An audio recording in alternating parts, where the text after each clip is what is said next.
Hello and welcome to another Into the Terminal. Today we're going to be talking about the environment setup scripts for shells. There's a lot of them and we're going to muck around with them a little bit and set some personal settings and we'll go from there. And there's not just a lot of them. There's an order of operations to them.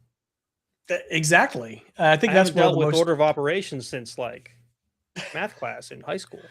That's not true. There's processes for everything these days. Like, go to the DMV, Nate, and tell me there's not a process. There's a process there? I thought it was just wait. Now hurry up and do your thing. Get out of my face because I don't want to deal with people. Isn't that how the DMV usually works? That's not how my DMV works. We have really great people here at our DMV that are quite helpful. I thought it was one if of the not overwhelmed by volume. They do a great job. DMVs do have a reputation, though. Granted. Today, right. Oh, I see you got the corporate memo about what shirt we're supposed to wear today, too. Oh, yeah, look at that. Matchy. Twinsies. So, why don't we just jump into the terminal? We'll go. I see the chat is already active and banging. Man, people were here like half an hour before the show started. I logged in 15 minutes earlier. There's already chat. People are weird. So, once we get through the first couple of demos, we'll see about how we can maybe answer some of the questions in chat too. If you're a deferred viewer, please feel free to leave us a comment. Nate and I do respond to comments as well. All right, so mostly Scott. I'm logged in as a regular old user. His name's RHEL, and you can tell that because his prompt is RHEL at RHEL tilde. We can fix that. We can fix that. So one of the first things that you need to think about when dealing with bash script or bash shell setup files is what kinds of things can you do to customize your environment? And I think one of the most common things people do to customize their environment is they change their system prompt. So Nate, how is the system prompt set? So what it all comes down to is an environment variable. There's a variable called PS1. There are other variables as well. I don't know if you intended to go into that for different types of prompts. There's like one for serial console prompts and like there are different. There's like a PS2. So that's, yes, there are different prompts. The two primary ones are PS1 and PS2. PS1 is your primary system prompt.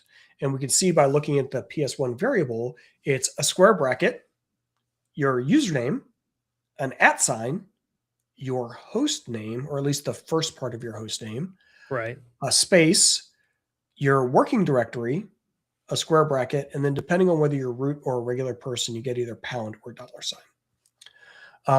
But we can change that. And one of the things with the bash environment setup scripts is, sure, we could change it by changing the variable definition here, but then if I log out and log back in, I would lose that change. Right? Anything that I do on the command line to set a variable is just for that one shell. Or if I opened up another session to this machine, it wouldn't see that change.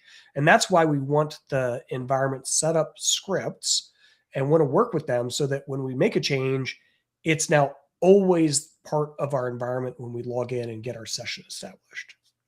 So if we wanted to change this prompt, what I'm interested in is in my home directory, a file called .bash_profile.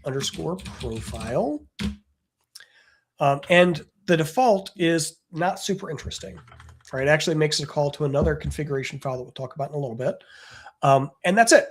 But you can see that there's two sections. One says get the aliases and functions. The other one says user-specific environment and startup programs. All right. So if we're interested in changing our prompt, we come down here to the bottom and we would put in PS1 equal and whatever we wanted the new prompt to be. So I think I want mine to be square bracket user at host. And instead of the short working directory, the last token in the working directory, I want the whole thing. Square bracket. Oh, and you know what? We'll go ahead and throw in the time as well.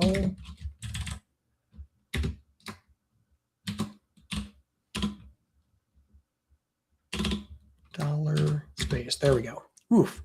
Because whatever spacing you have in here, like wherever you put space characters, that's what space characters are going to be displayed on the shell, right? So after the $sign, I want a space character. So there's a little bit of visual separation between my prompt and what I'm typing. All right. So let's save that. Doesn't the dollar at the end get like a... I thought there was a it should be $. Oh. It didn't have the slash. Yeah. Otherwise, it'll just show you the $sign. No, it's in single quotes, so we're cool. Okay. All right. So notice that there have been no changes to my prompt. That's because I updated the configuration file, but I haven't logged in or established a new session, so that configuration file hasn't been re-executed. Right. So the next time I log in, or if I opened another shell, this would likely show up. But if I wanted to make the change now, I can re-execute that script. And so there's a couple different ways you can do it. There's a command called source, where you tell it that you want to execute this script. The other very common way is, instead of the word source, there's actually a command that does the exact same thing called dot. Just a dot. Just a dot. And so you'll see this used a lot around the internets. And you may have never really understood what that does or why that's important. But essentially, if I just ran bash profile without this source or this dot command, it would open a subshell. It would set all my environment variables and stuff in the subshell. And then when the script is done running, it closes the subshell, thereby losing all the configuration I did.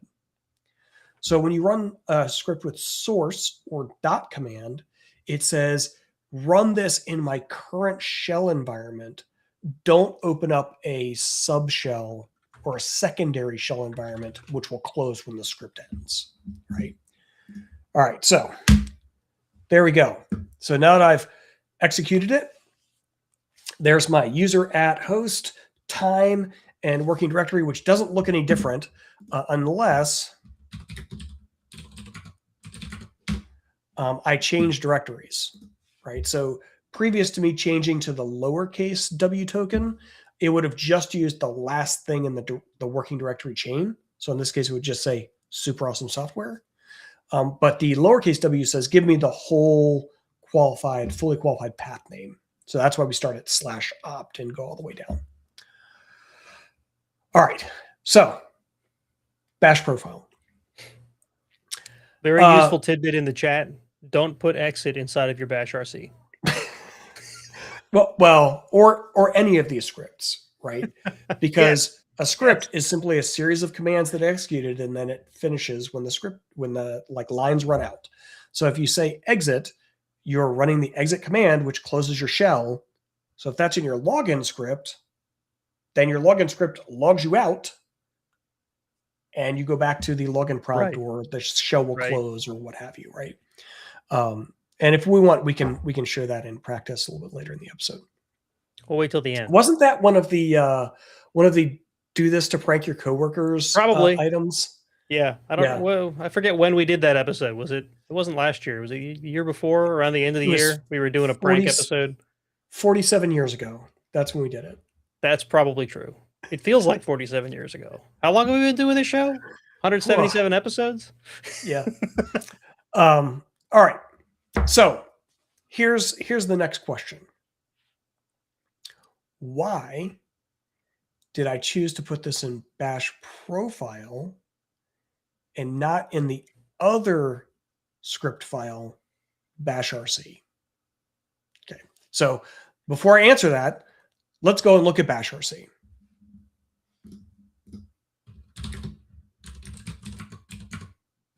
Oops. It'd help if I was in my home directory. CD. Shantanu also says don't put power off in your bash RC. There's lots of comments about what not to put in your bash RC now, like rm-rf/.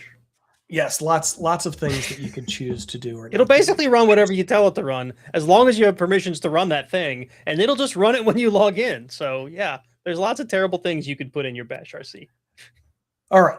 So this is my home personal bash RC. It is the default. So if you're using a RHEL system or likely other Red Hat flavor distros like Fedora, you'll see something very similar, if not identical to this. So the first thing that's in there says, if this file etc bash RC exists, go ahead and run it. And then after you get back from running it, there's a little bit on setting the path environment variable. And then there is you can create a bashrc.d directory. So if you wanted to modularize, instead of having one giant script, you want little bits and pieces of script that you can drop in different people's directories or customize them individually. That's handy. I actually didn't know that existed. I know it probably didn't used to, right? It is new. Yes. Yeah, that's a new thing now. All right. It could be useful. And then, so what I want to do in my Bashrc is I'm going to set an alias. So Nate, can you tell me what an alias is? What an alias is? An alias would be a, well, it's sort of like a shortcut to something else within your shell, except it's just in your environment, right? So you could say, make an alias to, I don't know, the letter L equals ls, right? And then because typing 2 characters, that's just too much for me. So I type 1 character instead, right? I used to use it back before ls automatically had a colorized output. I would make an alias that added the colorized output. Now I believe that's a default in RHEL. I don't have to set that anymore, but that's a good example, right? Yeah, and in fact, it's the default because there's an alias set to make it the default. Right. All right. So what I've done is I've created an alias, and it says when I run the command on the command line, qstats is really going to execute this thing, right? And so it's going to echo a message. It's going to run iostat, and I have a bunch of like customizations for iostat, and then scrolling off the screen. So let me make this a little bit easier to read. There we go. It will also print out a new line and then the output of vmstat, which gives me some virtual memory statistics. And then it's going to echo some dashes. And so what I made was like a little, like, I call it qstats because quick stats about my machine, right? So I'm going to get some IO stuff and CPU stuff, and I'm going to get some virtual memory stuff.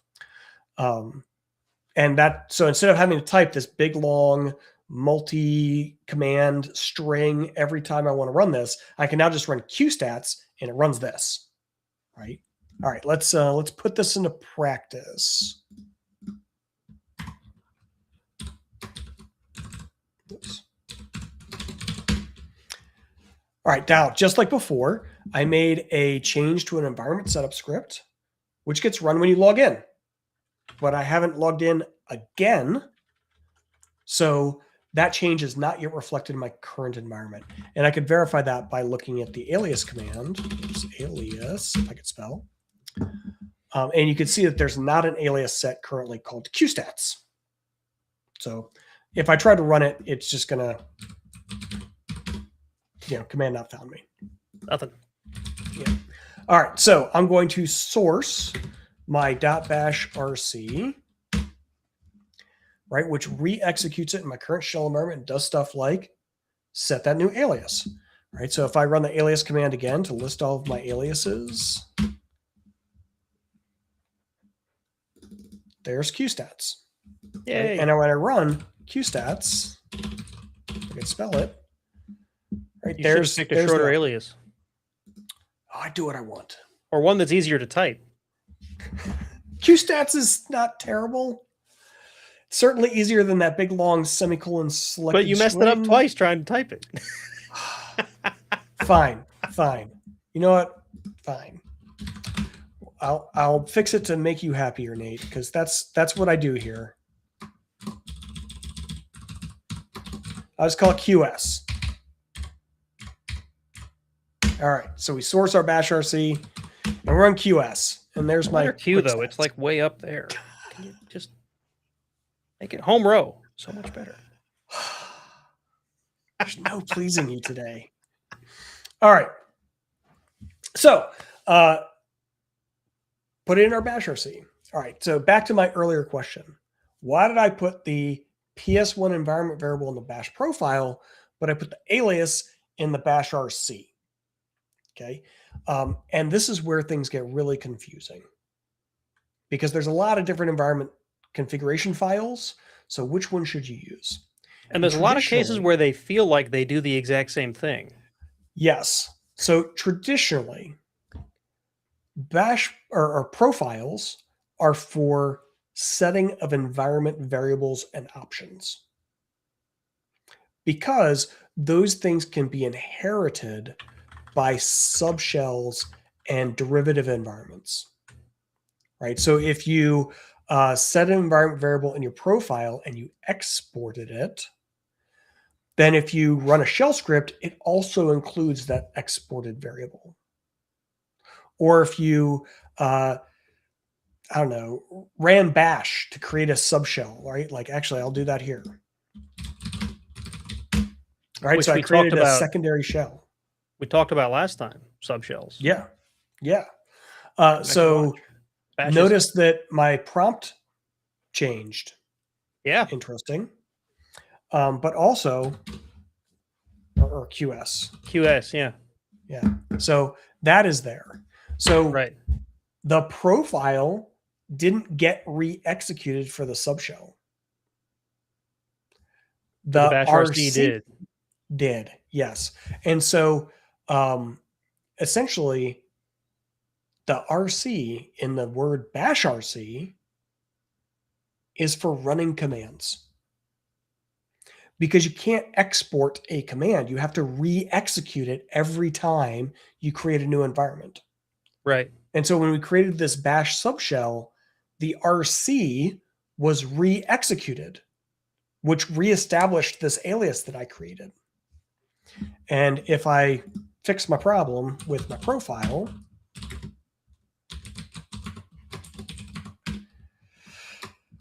right here.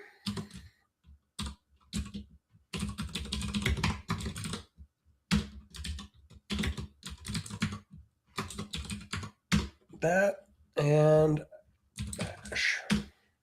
There we go.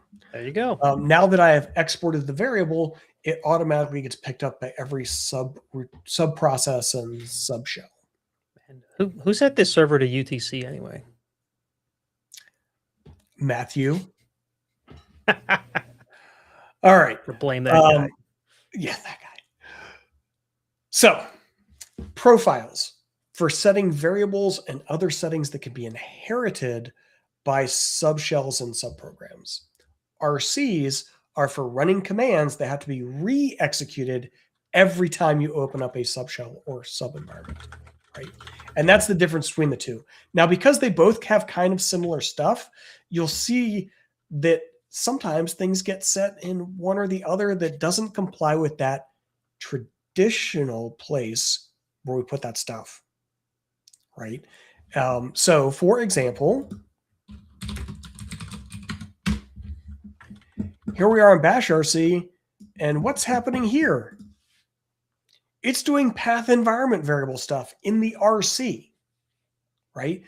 If it was me, I would have put the path environment variable stuff in the profile and then exported it, rather than having to re-execute this path environment variable setting every time we open up a subshell. But, you know, a little bit different philosophy. That's fine. It works. Who am I to complain if it works? Because in Unix, there's always more than one way to do a thing. And then multiple communities online that argue about which one is right. Correct. Well, because clearly we need that. And you know what? We probably forked it as well. All right. So the other one I wanted to show you guys was setting a new path, or adjusting your path. All right.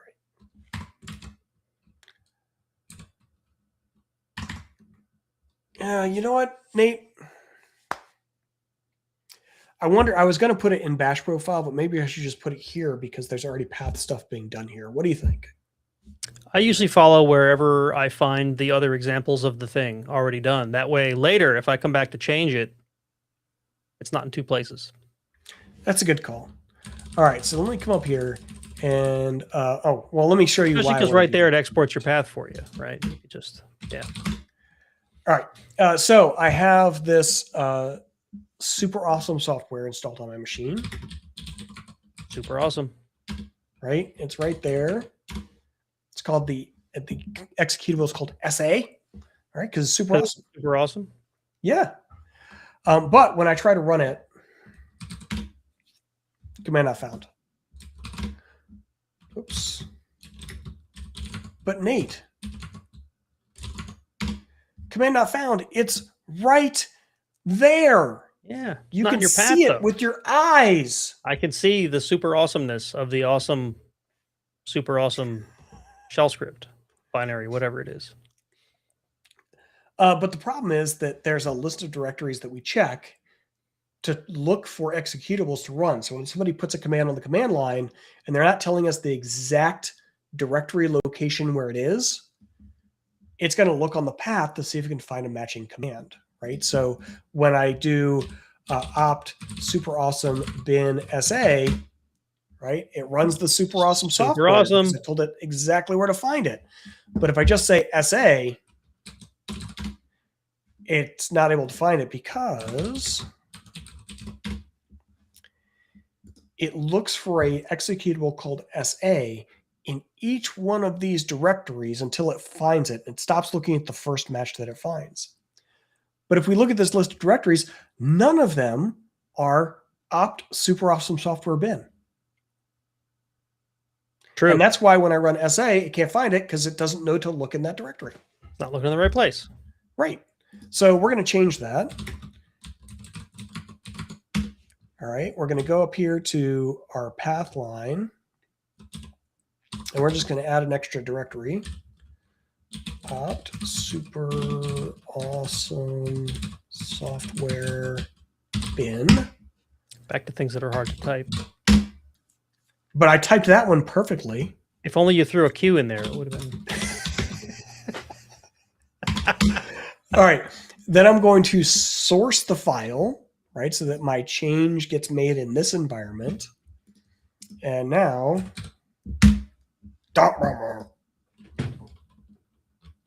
broke it. It's not in there. All right, let's see what's going on here. Oh, yeah. Nate, you know what we didn't do? We didn't check out this if statement and actually figure out what this if statement said. Yeah. All right. So we're going to put it in profile because that's where I wanted to put it anyway.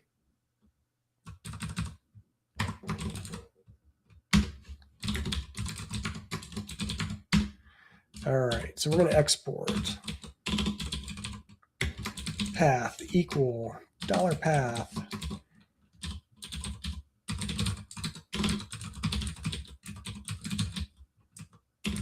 All right. Yeah, that'll work. So what we're saying is we want to set the variable path equal to its old value plus this additional string at the end. All right. So let's save and quit and source that. $path. All right. And we can see some of it's not visible because my window is weirdly shaped today, but you can see software bin is at the end of the string there. And now when I SA, right, it runs, it's able to find the software and execute it because it's now listed on my path. All right. And then let's just double check. If I run bash to create a subshell with a brand new environment, right, it carries through that setting to subshells, and I can find that additional software because it's included in my path of directories I check for software. There you go. All right. And there was a comment in chat about other ways to solve this. The whole point was to show you how to add to the path. You could have put the script in user local bin or in /bin. You could have symlinked it somewhere. Those are other ways to solve it. But the whole point here was to show people how to change the path, how to add to the path, I should say. And honestly, like JDK's, GCC toolset, various database vendors, other third-party software people, they put stuff in opt, which is why I chose to put stuff in opt, because opt is never on the default path. It's Right. always something that you need to like start manipulating as a systems administrator or, in your own user environment to make sure that you can find the thing that's sitting over there, because it's not going to be in there by default on your Linux box. Right. Right. And some executables or shell scripts, they don't want to be moved, right? They don't want to be moved out of their working directory because they expect things to be local to them, right? Some of them are just written that way. So if you were to just take the binary and move it into user local bin, it may not work. Some will, some will not. I would recommend against that. Yeah. Often when you install third-party software and it puts itself in opt, it puts all kinds of things in opt. It puts libraries in opt. It puts, it's binaries. It puts config files maybe. And when it is referencing those things, it expects them to be in the directory structure that was provided when it was built. Right. Sometimes what I would do is I would just make another shell script that changed to the directory that the thing runs in and then ran it. Right. That could also work. But again, not the point of the demo. Right. All right. So before we start getting into some other profiles in RCs, because there's not just one, any other questions we should address on chat? Shantanu was nitpicking your path statement, but I'm not sure of the context anymore. Don't you want the path before your original path? And I think that was already answered, though, because it comes down to the order in which those paths are processed, right?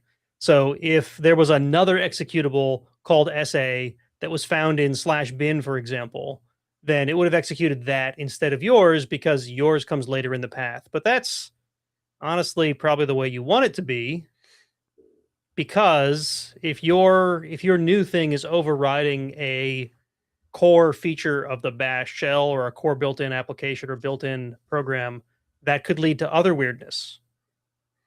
Yeah, because if things in your environment are now finding a third-party thing instead of the primary thing, like not great. If your shell script, for example, was called ls and it was earlier in the path and it did not give you a directory listing, you would not be happy afterward.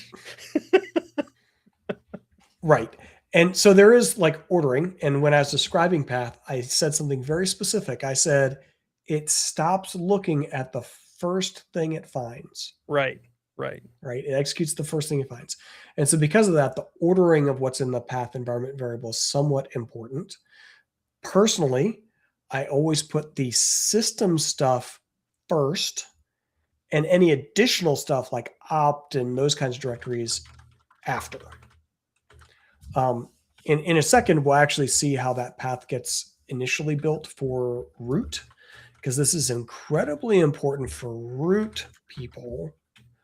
And I see Nate is already saying in chat about how it's important for root people.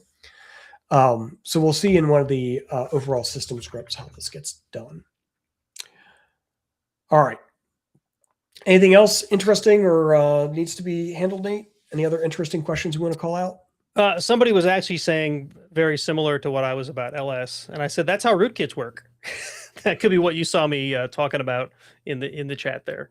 Yeah, I think, I mean, there's been lots of conversation. I don't think there's any unanswered questions. If there are any, please feel free to bring them up, folks, and I'll try to get them to Scott as we keep going. All right. So we know that bash RCs exist. We know that bash profiles exist, and we know what generally goes in which of those two files. But did you know that every user has their own personal bash profile in bash RC, but every system has a system-wide profile and RC. So when you first log in as a regular person,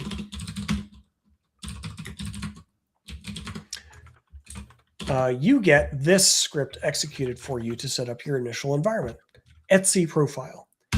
And the same rules kind of apply. Profiles are for variables and settings that can be exported, and RCs are for running commands. All right. So in etc profile, they set up this function called path munge, and they call it a little bit later. But essentially what it does is it adds directories to your path. And when you call it, you can just call path munge in a directory. And if that's the case, it'll add it in the front of the path. You can see that here. right? In this else branch, it says take the argument that you got as argument 1 and stick it in front of the existing path. Or you can use the keyword after right here. If it's passed an after, then it's going to take and make the path equal to the old path with this additional directory at the end after all the other directories. All right. Then there's some stuff down here about checking your user ID and then setting some additional variables based on some things. And then here is where we call path munge. Okay. So it says, if your effective user ID is 0. Nate, who is user ID 0? Root. If you're root, then path munge puts user sbin and user local sbin in front of the other directories on the path. If you are not root, you fall into the else, and you get user local sbin and user sbin after the other directories on your path. All right, so it uses that environment or that function that we defined earlier to make these changes. All right, then we set the host name variable. We set the hist size variable. So if you don't already have a history size set, then we set it to 1000. And then we set a variable called hist control that controls like some options for how the history command works. And then we export those things. So now every subshell and sub-environment that gets opened, they'll also get these settings passed to them. And then we do a for loop. So sometimes instead of like packing all of your changes into one giant shell script, sometimes it's useful to have drop-ins that you can put into the environment variables and environment settings. So there's a directory called etcprofile.d, and it says, go into etcprofile.d and look for everything that is something.sh. And then we're going to do things like check to make sure it's readable and then some other stuff, and then we're going to execute it. All right, so let's go. I love how those if statements are almost unreadable because they're just a bunch of symbols and characters and whatever. Look, ain't nobody got time for stuff. Typing out commands, right? Exactly. All right, so Nate, you said that you like colorized. There you go, color LS.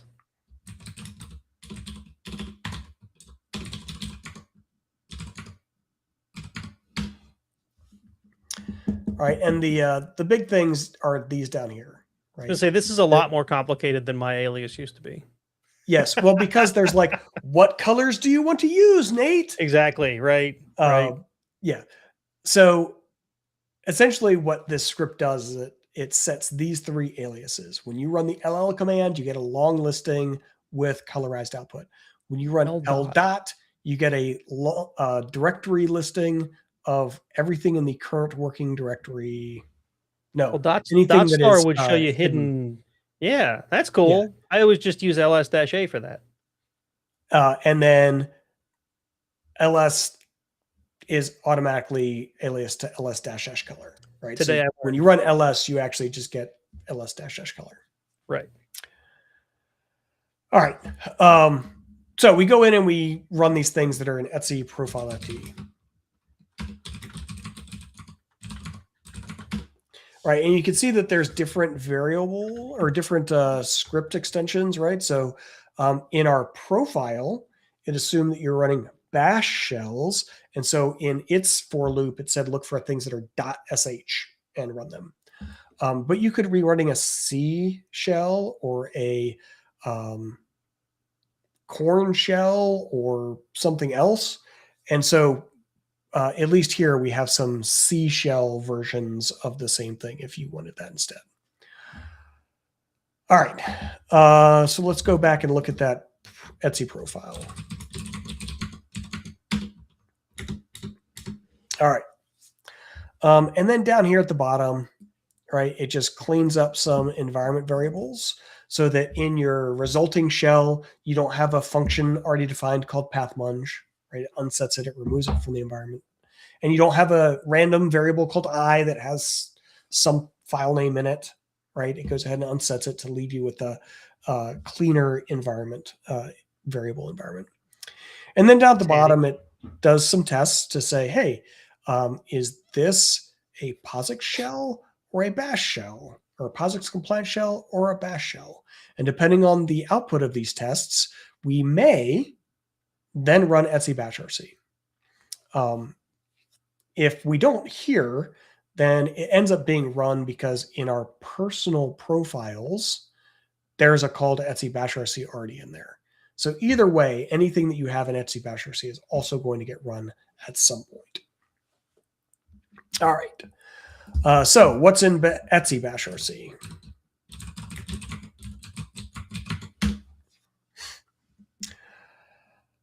Okay. So you don't want to run etc Bashrc twice every time you open a subshell. So there's this little thing that says, is this variable? If this variable exists, then we can just skip over and not do any of these things because it's already been run. It also does some changes to the prompt based off of what kind of terminal you're using, right? So the if statement says, if PS1 exists and has stuff in it, and then check to see if the prompt command is of 0 length. And then, based on those conditions, it'll go through and down in the prompt command section, down here, right? It says, if you're an xterm, then here, these are the things that we want to use for our prompt command. If you're a screen, then here's the stuff we want to use, and here's the colorization we want to use in the prompt command. And then for everybody else, this is what you get, right? So if you're not an xterm or a screen, this is what you get for your prompting stuff out of Bashrc, etc Bashrc. All right, this is also where your initial prompt gets set. Prompt command can be leveraged to do like dynamic things with your prompt too. I don't know if you covered that. I was busy chatting. I did not. It sometimes gets hairy though, right? So remember, every time you bring up a prompt, it's going to run whatever's in prompt command. So if it's something that uses even a little system resources, it can sometimes lead to weirdness. Last thing you want is trying to log in to administer a system that's like running out of memory or something, and it can't execute your prompt. Yes. So here's where your initial PS1 environment variable gets set, and this is why your prompt is square bracket user at host last token of working directory $. We overrode that in our personal profiles earlier. And then there's some path munging that happens. Let's see what it gets. Oh, it defines the path function again because we unset it when we exited etc profile. So we just set it again in case you want to run it. And then right here, this is another important one. Umask.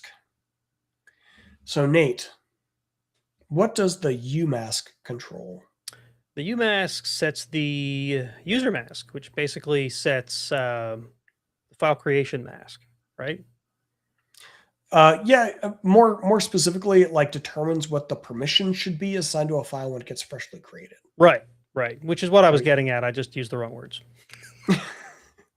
The creation mask is what I meant. Like it uses this to mask the permission set, and it's not like, oh, everything is going to be set to permissions 022. That's a mask, right? It does a calculation to figure out what it should be. What that comes out to is 644, right? For files. For files, and 755 for directories, because directories have to be executable. Correct. So it's masking 0 permissions away from the user. So the user gets whatever default is, which for files is read and write. For directories is read, write, and execute. It then masks for the group permissions the write permission. So it takes away the write permission from the defaults. So that's why you get read only for the group by default for files, and read execute by default on directories for group. And then the third one is the others. It also masks away the write permission. So others would by default on a file get read only and would get read execute on a directory. This is also a change over time. Way back when, we used to default the Umask to 002 to allow for user private grouping and easier usage of the SGID permission to make shared groups. And somewhere in the last couple of releases of RHEL, we've actually moved away from that. All right, let's see. Then it says, oh, we should run what's in etc profile.d. But it turns out this is only really getting run if, actually, we're doing this every time we open up a subshell, right? Because it happened when we opened the shell session initially from etc profile. So this is really only important when you're opening up a subshell or you're making another shell environment for something to run in. It'll get things like the colorized ls aliases automatically set in it.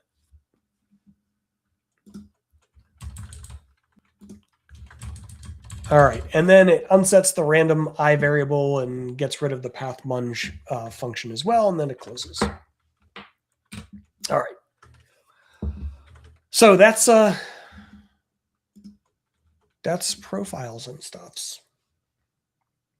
The chat has gone into rootkits, what to do when you get a rootkit, and whether systems administrators should learn C or not. So I don't think there's anything you need to address on stream. Okay, well, if you get a rootkit, you take that machine and you throw it in the garbage. That's exactly what, well, you back it up for forensics and then you throw it in the garbage.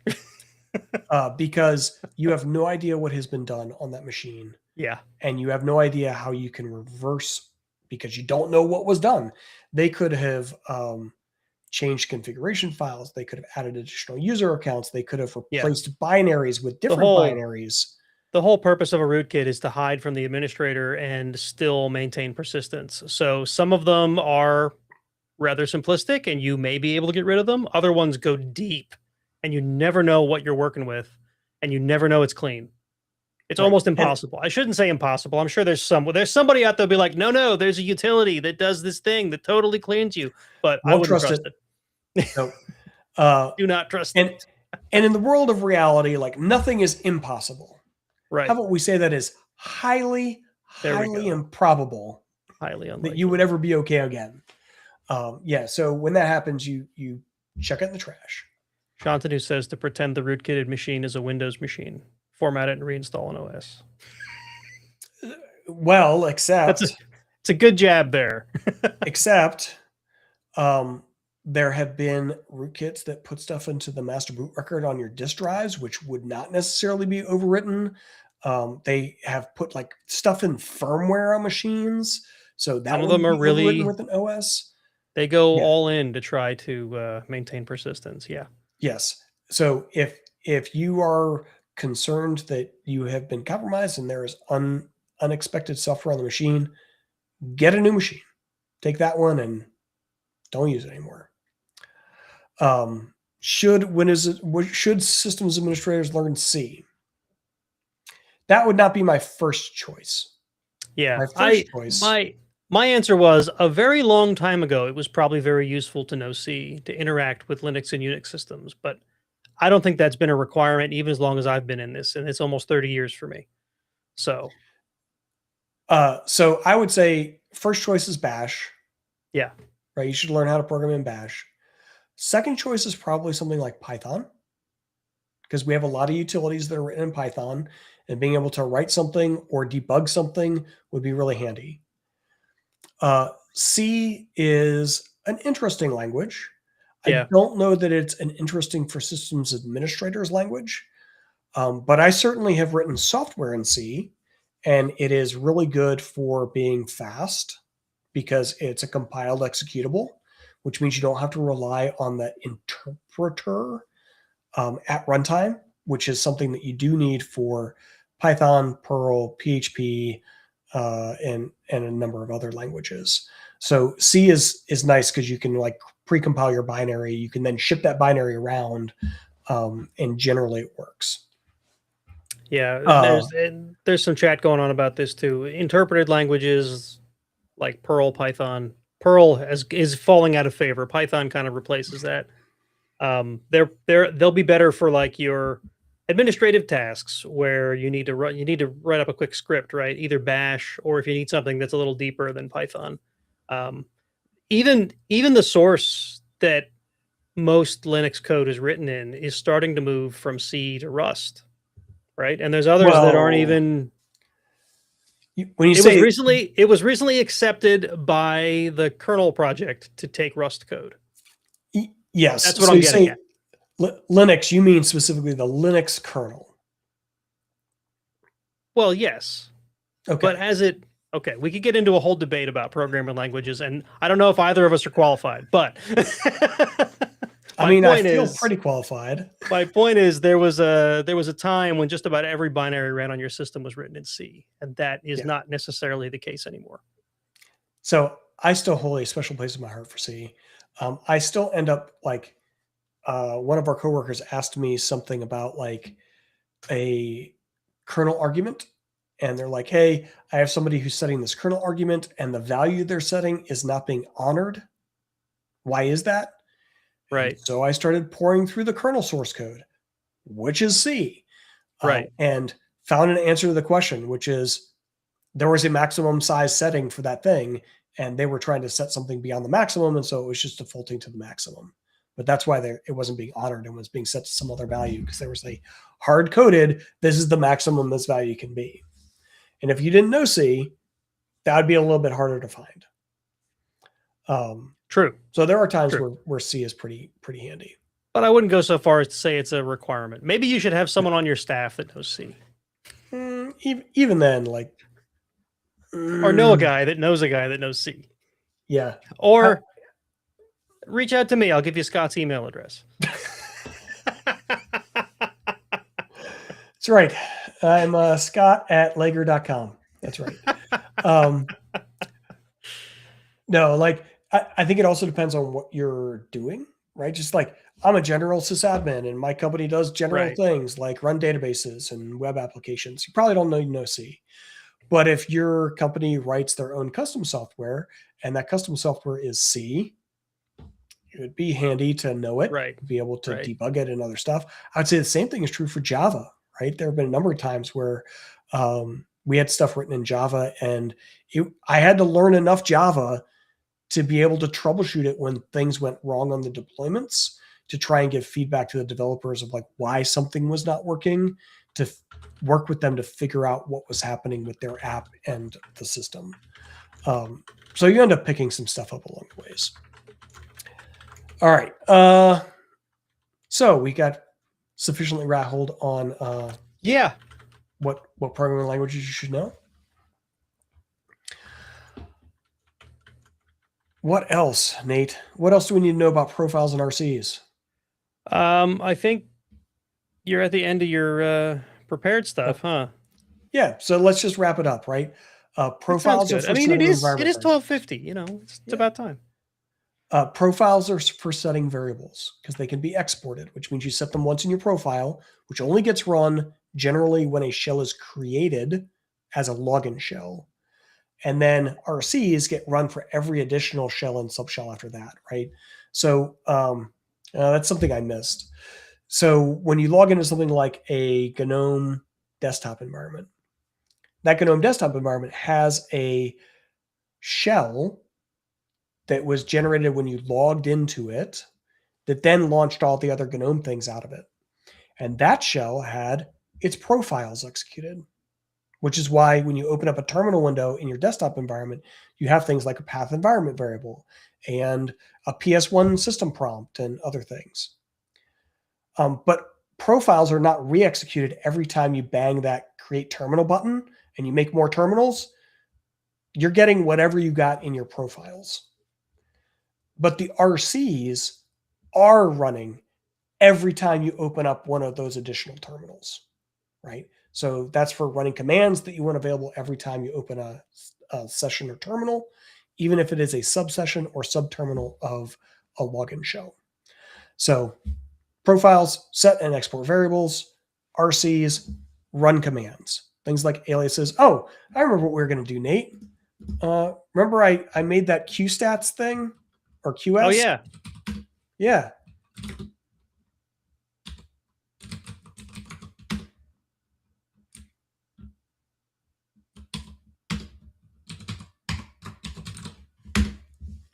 So now, when I create a shell, it'll automatically run my quick stats program. And when I open up another shell window in my GNOME desktop environment, it would open the shell and then run this thing, and I'd get this little report every time. Yeah. People, I don't know if I would do that per user, but you could also do this for like a login banner, like authorized users only sort of thing, like you have to do in some government situations where you're trying to get stigged or whatever. You have to have a login banner. So there's already a thing that does that. Yeah. Right. I think that's what you would want for a message of the day. Yeah. Message of the day doesn't come up in every terminal though, does it? It comes in login shells. I thought it didn't come up like if I opened up a GNOME session and fired up a terminal or something. Oh, I don't remember anymore. I have to be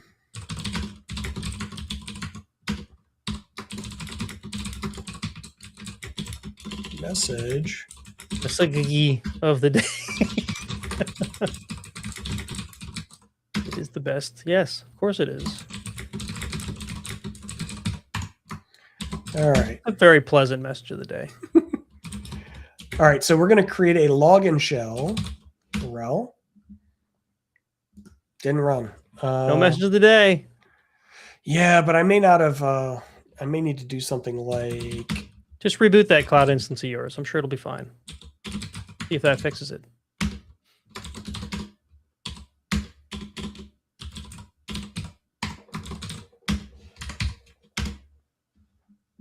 Oh. I'm trying to remember what that is. It gets called. Yeah. It's been a minute. See, this is what happens when we go off the rails. It's always fun to give Scott something that he doesn't 100% know, and then he just he doesn't want to get off stream until he figures it out. Stop it. Stop it. You're saying things that are true.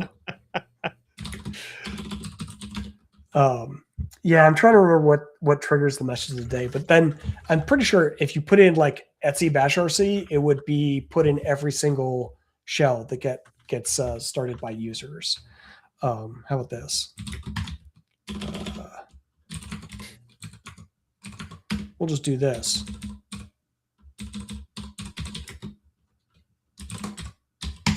Yeah, but that's exactly what I was saying you should do. You could use it for.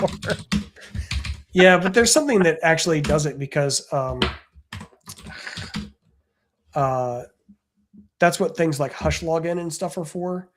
Mm-hmm. To like not display that stuff.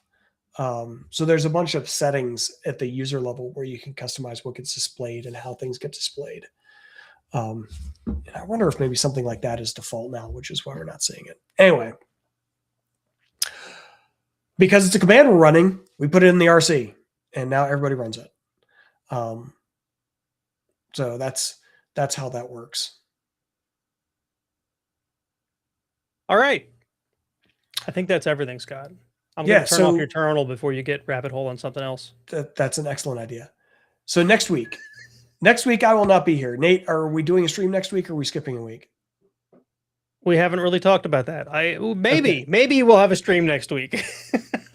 Okay. But we do have some other topics like coming up down the road. Yeah. So at some point, maybe after I get back, in fact, likely after I get back, we'll be talking about tracing applications.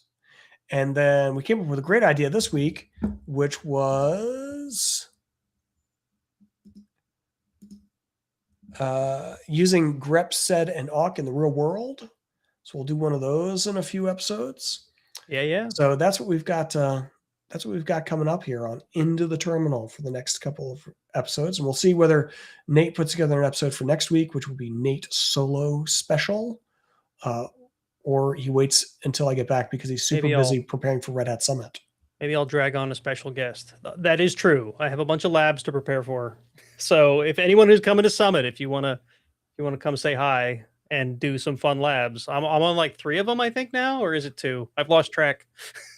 I know of 2, but we'll also be in the Red Hat Enterprise Linux booth, of course, and that's only 2 months and change from now. So it's far enough away that it feels farther than it is. How's that? It will be here before you know it. That is true. Yes. All right, everyone. Thank you for watching today. And Yep. hopefully we'll see you on another end of the terminal where we talk about more nerdy Linux things. Yes. And maybe we will not wear the same shirts next time. I like it. Or maybe we will. Maybe that should be the new norm. But it's got to be unfakeable Linux.